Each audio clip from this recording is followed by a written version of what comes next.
मोमबत्ती जला। हाँ हाँ जल्दी हाँ मोमबत्ती मोमबत्ती।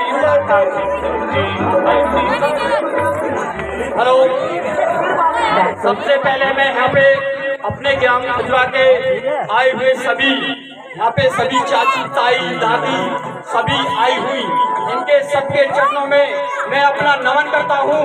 और ये भाई मेरे भाई यहाँ पे बैठे हुए भाई ताऊ चाचा सभी लोग, इनके सभी के चरणों में मैं अपना नमन करता हूँ।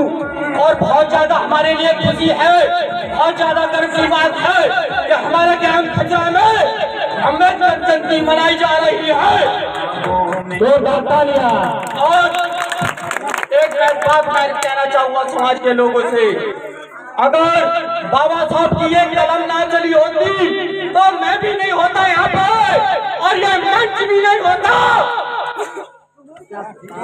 तो हमें बहुत गर्व की बात है कि बाबा साहब ने कितनी मेहनत करी थी, उस मेहनत को हम कैसे एहसान भूल जाए कि जो अधिकार जो समाज को दिया हुआ है वो किसी और का दिया हुआ नहीं है, वो बाबा साहब का दिया हुआ है।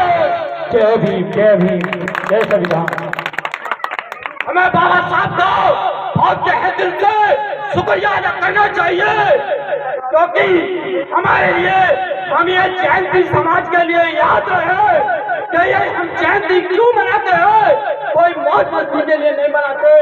एक जब मैं बात बता देता हूँ, जब बाबा साहब पढ़ते थे तो जिस कॉलेज की ऊपर दीवार पे दो कोट लिखे थे, दो कोट ये थे कि पहली लाइन थी कि मनुष्य पैदा होता है और मर जाता है, दूसरी लाइन ये थी कि महापुरुष पैदा होते हैं और कभी नहीं मरते। जय भीम जय भीम। तो बाबा साहब ने क्या कहा, तो वहाँ पे बाबा साहब ने वो दूसरी लाइन मिटा दी थी, तो दूसरी लाइन लिखी थी कि महापुरुष पैदा होते हैं और मर जाते।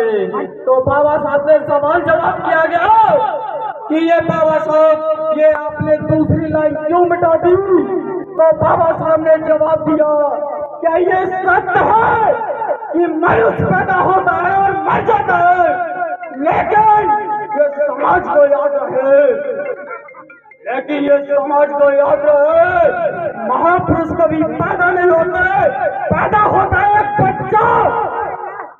जब बच्चा बड़ा होता है, जब संघर्ष करता है, समाज के लिए क्या काम करके गए हो, क्या अपने देश का काम करके गए हो, तो